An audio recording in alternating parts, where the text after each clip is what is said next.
አዲስ ቢዝነስ ለምትጀምሩ ሰዎች ከባድ ማስጠንቀቂያ ልንገራችሁ። ብራችሁን እንዳትበሉ።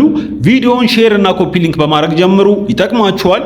ለምሳሌ እዚህ ጋር እንደምትመለከቱት ይሄን የሻማ ማሽን ይሄንን ካርቶን ተመልከቱት። ከዛ ሻማ ማሽኑ ጋር ሄደን እንዲህ ስናይ አያችሁት ተቀዷል። በካርቶኑ በሻማ ማሽኑ በኩል ይታያል ማለት ነው። ተመልከቱ ቅጥነቱን። እቺ ነፍሰ ጡር እህቴ ከሌላ ቦታ ነበር የገዛችውና አጭበርብረው እንደዚህ የቀጠነ የሻማ ሞልድ ሰጥተዋታል ማለት ነው። ከዛ በኋላ መልሳም ስደውል ይዘጉባታል፣ አያነሱላትም። እኛ ጋር የሚመረተውን ደግሞ ውፍረቱን ነው። ከዛ በኋላ እኛ ጋር መታ ምን ይሻለኛል ስትል ይሄንን ማሽን ወስደን የተወሰነ ገንዘብ አስጨምረን እናስተካክላለን በሚል ቀይረንላታል ማለት ነው። ገንዘባችሁን አውጥታችሁ ቢዝነስ ከጀመራችሁ ድረስ ከትክክለኛ ድርጅት ግዙ ማለት ነው። እንዳትጭበረበሩ አደራ። ማንኛውም ከአልሙኒየም የተሰሩ ኦሪጂናል የሻማ ማሽኖችን ከፈለጋችሁ በ0910 519004 ይደውሉልን።